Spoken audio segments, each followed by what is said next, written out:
नमस्कार दोस्तों, स्वागत है आपका प्रीलिम्स विद हिमांशु पे। जैसे कि आप जान रहे हैं हमारी पीवाईक्यू सीरीज चल रही है। तो आज हम 2019 के पॉलिटी पीवाईक्यू डिस्कस करेंगे। तो चलिए शुरू करते हैं। हमारा पहला प्रश्न है कि निम्नलिखित कथनों पर विचार कीजिए। भारत के संविधान के 44वें संशोधन द्वारा लाए गए एक अनुच्छेद ने प्रधानमंत्री के निर्वाचन को न्यायपालिका के पुनर्वलोकन के परे कर दिया। दूसरा ऑप्शन कह रहा है कि भारत के संविधान के 99वें संशोधन को भारत के उच्चतम न्यायालय ने अभिखंडित कर दिया क्योंकि यह न्यायपालिका की स्वतंत्रता का अतिक्रमण करता था। अब जरा पहले वाले ऑप्शन को देखिए। बात कर रहा है 44वें संविधान संशोधन, और हम जानते हैं 44वां संविधान संशोधन कब आया था? 1978 में आया था, यानी इमरजेंसी के बाद। ठीक है, इमरजेंसी किसके समय लगी थी? इंदिरा गांधी जी के समय लगी थी। ठीक है, तो आप सोचिए कि प्रधान 1975 में कहते हैं प्रधानमंत्री ने अपनी शक्तियों का गलत प्रयोग किया। ठीक है, उनकी चुनाव जो निर्वाचन उनकी निर्वाचन प्रणाली उस पर भी उंगलियां उठी थी कि प्रधानमंत्री का चुनाव वैध नहीं था। तो आप सोचिए कि उस स्थिति में प्रधानमंत्री की न्यायिक पुनरावलोकन से परे कैसे किया जा सकता है? नहीं किया जा सकता ना। अगर इस तरीके से हम सोचे तो हम इस प्रश्न को गलत कर देंगे, क्योंकि हमको पता है ये काम 39वें संविधान संशोधन द्वारा हुआ था। क्योंकि इन लोगों को क्या किया गया था, जो बड़े जो जैसे प्रधानमंत्री या राष्ट्रपति जिस तरीके के पद थे उनको न्यायिक पुनर्वलोकन से परे कर दिया गया था 39वें संविधान संशोधन द्वारा। लेकिन 44वां संविधान संशोधन क्या किया गया, उसको संशोधन किया गया और उनको न्यायिक पुनर्वलोकन के अंतर्गत लाया गया था। तो पहला हमारा विकल्प गलत हो गया। दूसरा विकल्प कह रहा है कि भारत के संविधान के 99वें संशोधन को भारत के उच्चतम न्यायालय ने अभिखंडित कर दिया क्योंकि यह न्यायपालिका की स्वतंत्रता का अतिक्रमण करता था। तो ये सही बात है। राष्ट्रीय न्यायिक नीति आयोग का जो गठन हुआ था उसको न्यायपालिका ने सस्पेंड कर दिया था। क्यों? क्योंकि वो कह रहे थे कि ये न्यायपालिका की शक्तियों को कमजोर करता है। ठीक है, तो इस तरीके से हमारा आंसर क्या हो जाएगा? हमारा आंसर बी हो जाएगा। ठीक है, आगे बढ़ते हैं। अगला प्रश्न है कि निम्नलिखित कथनों पर विचार कीजिए। पहला ऑप्शन बोल रहा है कि न्यायाधीश जांच अधिनियम 1968 के अनुसार भारत के उच्चतम न्यायालय के किसी न्यायाधीश पर महाभियोग चलाने के प्रस्ताव को लोकसभा के अध्यक्ष द्वारा अस्वीकार नहीं किया जा सकता। नहीं किया जा सकता, इस थोड़ा टर्म पे ध्यान दीजिएगा। ठीक है, दूसरा कह रहा है कि भारत का संविधान यह परिभाषित करता है और ब्यौरा देता है कि क्या क्या भारत के उच्चतम न्यायालय के न्यायाधीशों की अक्षमता और सिद्ध गदाचार को घटित करते हैं। तीसरा कह रहा है कि भारत के उच्चतम न्यायालय के न्यायाधीश के महाभियोग की प्रक्रिया के ब्यौरे न्यायाधीश अधिनियम 1968 में दिए गए हैं। और चौथा विकल्प कह रहा है यदि किसी न्यायाधीश के महाभियोग के प्रस्ताव को मतदान हेतु लिया जाता है तो विधि द्वारा अपेक्षित है कि यह प्रस्ताव संसद के प्रत्येक सदन द्वारा समर्थित हो, उस सदन के कुल सदस्य संख्या के बहुमत द्वारा तथा संसद के उस सदन के कुल उपस्थित और मत देने वाले सदस्यों के कम से कम 2/3 द्वारा समर्थित होना चाहिए। ठीक है, अब आइए देखते हैं पहला विकल्प। देखिए जरा, पहले विकल्प क्या बोल रहा है कि लोकसभा अध्यक्ष द्वारा अस्वीकार नहीं किया जा सकता। नहीं किया जा सकता, देख रहे हैं ये टर्म कैसा है? एकदम जैसे ना स्ट्रिक्ट बोल रहा हूँ कि नहीं किया जा सकता। ठीक है, तो इस तरीके के जब वर्ड आए तो हमको रुकना है, एक मिनट सोचना है कि क्या ये सही हो सकता है। और देखिए जब इस तरीके के वर्ड बहुत जोर डाल रहे हो ना तो वो मैक्स टू मैक्स गलती होता है और ये गलत है। ठीक है, नहीं किया जा सकता, गलत है। दूसरा कह रहा है कि भारत का संविधान परिभाषित करता है। मैं कई बार बोल चुका हूँ, फिर से बोल रहा हूँ, संविधान परिभाषित जैसे जब शब्द आते हैं तो मैक्स टू मैक्स गलत ही होते हैं, क्योंकि संविधान परिभाषित शब्दों को बहुत ज्यादा नहीं करता है। ठीक है, तो ये भी गलत हो गया। ठीक है, तो दो गलत हो गए हमारे। अगर हम दो गलत देखें, पहला और दूसरा, तो देखिए पहला दूसरा किसमें किसमें है। पहला ये चला गया, पहला दूसरा इसमें है, ये चला गया। तीसरा अपने आप सही हो गया। ठीक है, तीसरा अपने आप सही हो गया। और चौथा हम जान ही रहे हैं कि कह रहा है कि न्यायाधीश पर अगर महाभियोग चल रहा हो तो मतदान हेतु लिया जाता है, तो संसद यह प्रस्ताव प्रत्येक सदन में, नहीं लोकसभा में, राज्यसभा में, उस सदन के कुल सदस्य के बहुमत द्वारा तथा उस सदन में उपस्थित मतदान करने में 2/3 समर्थित होना चाहिए। ठीक है, तो हमारा 3 और 4 सही हो गया, पहला और दूसरा गलत विकल्प था।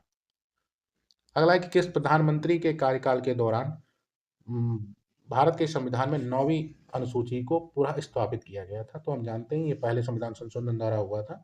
और पहला संविधान संशोधन कब हुआ था? पंडित जवाहरलाल नेहरू के समय। ठीक है, तो इसका आंसर क्या हो गया? इसका आंसर ये हो गया। अगला है कि निम्नलिखित कथनों पर विचार कीजिए कि संसद निर्हरता निवारण अधिनियम 1959 कई पदों को लाभ के पद के आधार पर निर्हरता से छूट देता है। दूसरा कह रहा है उपयुक्त अधिनियम 5 बार संशोधित किया गया था। ठीक है, तीसरा कह रहा है कि शब्द लाभ का अवध भारत के संविधान में भली भांति परिभाषित किया गया। मैंने फिर से बोला कि जब परिभाषित शब्द आए तो रुकिए, एक मिनट सोचिए। और ये देखिए इसमें परिभाषित बोला गया है, हमें अगर 3 को काटते हैं तो देखिए कि हम अपने उत्तर तक पहुंचेंगे। देखिए अगर हम तीसरा विकल्प काटते हैं तो ये कैंसिल आउट हो गया, ये भी कैंसिल आउट हो गया, ये भी कैंसिल आउट हो गया। आंसर क्या हो गया? 1 हो गया। देखिए मतलब हमको थोड़ी सी अगर ट्रिक पता थी तो हम अपने उत्तर तक पहुंच गए। हमको ये नहीं पता था, हमको ये भी नहीं पता था, लेकिन हमको ये पता है कि पारिभाषिक शब्द जब आता है तो हमको 1 मिनट रुक के सोचना है। ठीक है, अगला विकल्प देखिए। कह रहा है कि भारत के संविधान की किस अनुसूची के अधीन जनजातीय भूमि का खनन के लिए निजी पक्षकारों का अंतरण अकृत और शून्य घोषित किया जा सकता है? तो हम जानते हैं कि छठवीं अनुसूची और पांचवी अनुसूची जनजातियों की बात करती है, और नौ छठवीं है नहीं, देखिए पांचवी अनुसूची, सीधे आंसर हो गया। ठीक है, असम मेघालय त्रिपुरा मिजोरम इसके तक आते हैं। ठीक है, तो इसका आंसर क्या हो गया? बी हो गया, कोई इसमें खास था ही नहीं। अब इस प्रश्न को देखिए।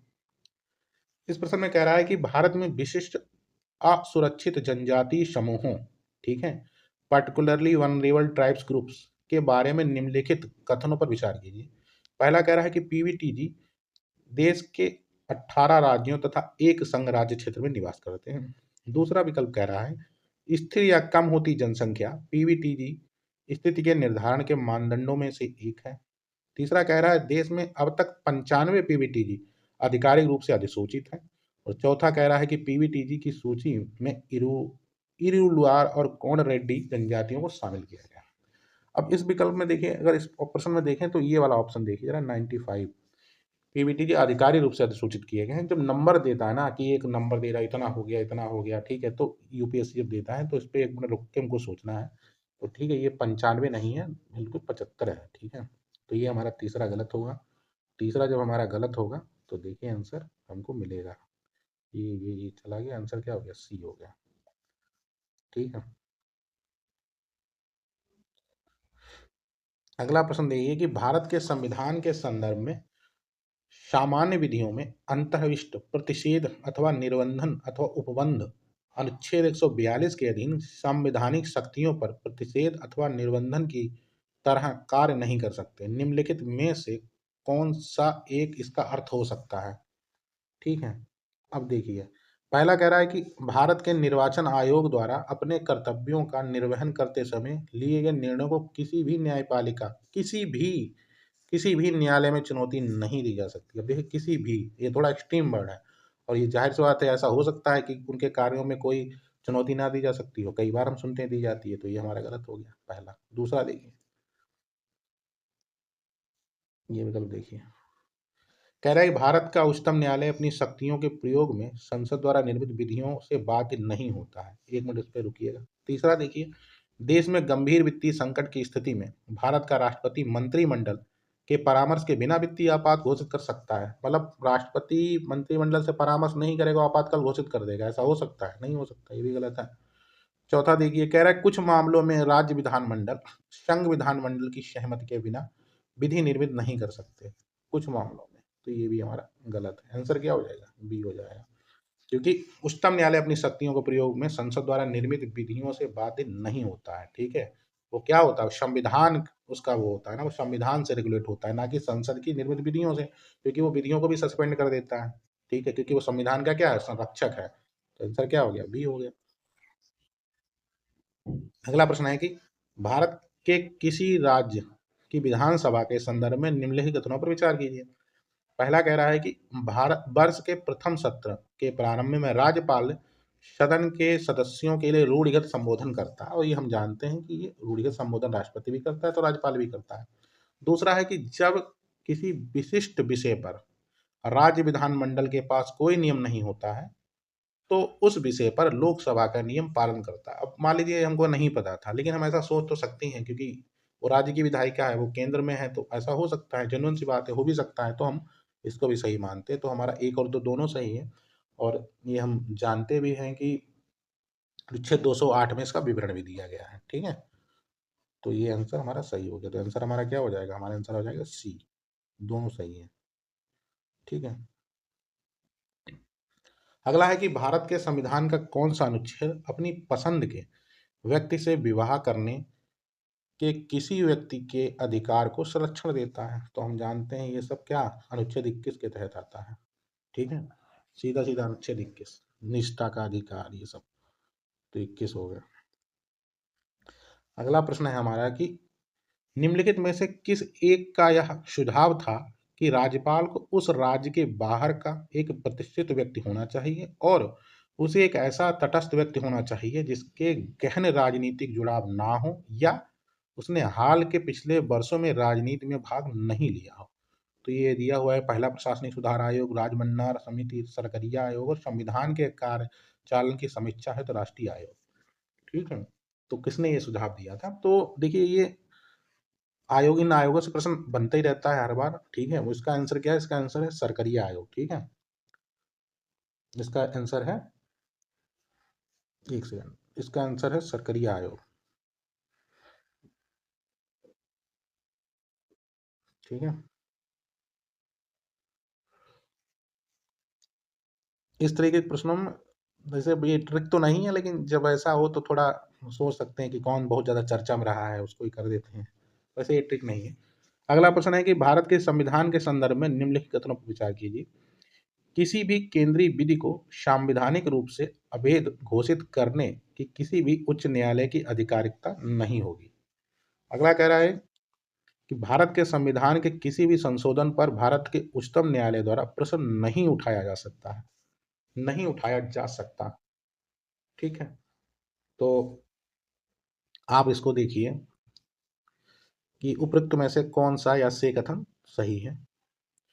तो पहला विकल्प देखिए कि किसी भी केंद्रीय विधि को संवैधानिक रूप से अवैध घोषित करने के लिए उच्च न्यायालय की आधिकारिकता नहीं होगी। तो ये सही है। ठीक है, क्योंकि इस पे मुख्य रूप से सर्वोच्च न्यायालय इसको देखता है। 42वें संविधान संशोधन अधिनियम 1976 द्वारा उच्च न्यायालय की न्यायिक समीक्षा की शक्ति को कम भी एक तरीके से किया गया था। ठीक है, फिर बाद में दोबारा बहाल किया गया 43वें संविधान संशोधन द्वारा। लेकिन ये हमारा पहला विकल्प गलत है, क्योंकि सर्वोच्च न्यायालय के पास ज्यादा ही अधिकार होते हैं। दूसरा कह रहा है कि भारत के संविधान के किसी भी संशोधन पर भारत के उच्च न्यायालय द्वारा प्रश्न नहीं उठाया जा सकता है। तो ऐसा नहीं है, हम देखते हैं, हम अच्छे से जानते हैं कि संविधान का संरक्षक अभिरक्षक कौन है? सर्वोच्च न्यायालय है, उच्चतम न्यायालय है। तो कैसे नहीं हो सकता है? तो ये गलत हो गया। तो हमारा आंसर क्या हो जाएगा? डी हो जाएगा। ठीक है, अगला प्रश्न है हमारा कि राज्य व्यवस्था के संदर्भ में निम्नलिखित में से किस एक को आप स्वतंत्रता की सर्वाधिक उपयुक्त व्याख्या के रूप में स्वीकार करेंगे? ठीक है, यानी स्वतंत्रता की सबसे अच्छे व्याख्या किस शब्द किसने किया है? कह रहा है पहला कि राजनीतिक शासकों की तानाशाही के विरुद्ध संरक्षण। दूसरा कह रहा है नियंत्रण का अभाव। तीसरा कह रहा है इच्छा अनुसार कुछ भी करने का अवसर। और चाहे चौथा कह रहा है स्वयं को पूर्णता विकसित करने का अवसर। तो आप सोचिए इसमें सबसे बेहतर क्या है? अब इच्छा अनुसार कुछ भी करेंगे तो आप दूसरे की स्वतंत्रता को बाधित करेंगे। अगर नियंत्रण का अभाव रहेगा तो आपके अंदर अनुशासन और नहीं रहेगा। और पहला कह रहा राजनीतिक शासकों की तानाशाही के विरुद्ध संरक्षण, तो सिर्फ तानाशाही के विरुद्ध ही संरक्षण चाहिए क्या? और कुछ नहीं चाहिए? तो सबसे सही विकल्प क्या है? कि स्वयं को पूर्णता विकसित करने का अवसर। ठीक है, तो आंसर क्या हो गया? डी हो गया। अगला प्रश्न देखिए कि निम्नलिखित कथनों पर विचार कीजिए कि भारतीय वन अधिनियम 1927 में हाल में हुए संशोधन के अनुसार वन निवासियों को वन क्षेत्रों में उगने वाले बांस काटने का अधिकार है। अगला कह रहा है अनुसूचित जनजाति एवं अन्य पारंपरिक वनवासी अधिनियम 2006 के अनुसार बांस एक गौण वन उपज है। और तीसरा कह रहा है अनुसूचित जनजाति एवं अन्य पारंपरिक वनवासी अधिनियम 2006 निवासियों को गौण वन उपज के स्वामित्व की अनुमति देता है। ठीक है, तो पहला देखिए कि पहला कह रहा है कि भारत वन अधिनियम 1927 में हाल में हुए संशोधन के अनुसार वन निवासी वन क्षेत्रों में होने वाले बांस को काट के गिराने का अधिकार है। तो ये गलत है, पहला गलत है। ठीक है, क्योंकि पेड़ मानता है, अतः ये गिराने का अधिकार नहीं है, क्योंकि इसको वो पेड़ मानते हैं। ठीक है, दूसरा सही है, कह रहा है कि अनुसूचित जनजाति वन पारंपरिक वनवासी अधिनियम 2006 के अनुसार बांस एक गौण वन उपज है। सही बात है। तीसरा कह रहा है कि अनुसूचित जनजाति अधिनियम में वन्य पारंपरिक वनवासी अधिनियम 2006 में वनवासियों को गौण उपज स्वामित्व निवासियों को गौण वनोपज के स्वामित्व की अनुमति देता है। तो ये सही बात है। ठीक है, तो हमारा आंसर इसमें क्या हो जाएगा? आंसर हमारा हो जाएगा 2 और 3, यानी बी आंसर हो जाएगा। क्या हो जाएगा? बी आंसर हो जाएगा। ठीक है, चलिए, ठीक है, थैंक यू। बने रहिए, चैनल को सब्सक्राइब करिए भाई, शेयर करिए। ठीक है, धन्यवाद। मिलते हैं नेक्स्ट वीडियो में।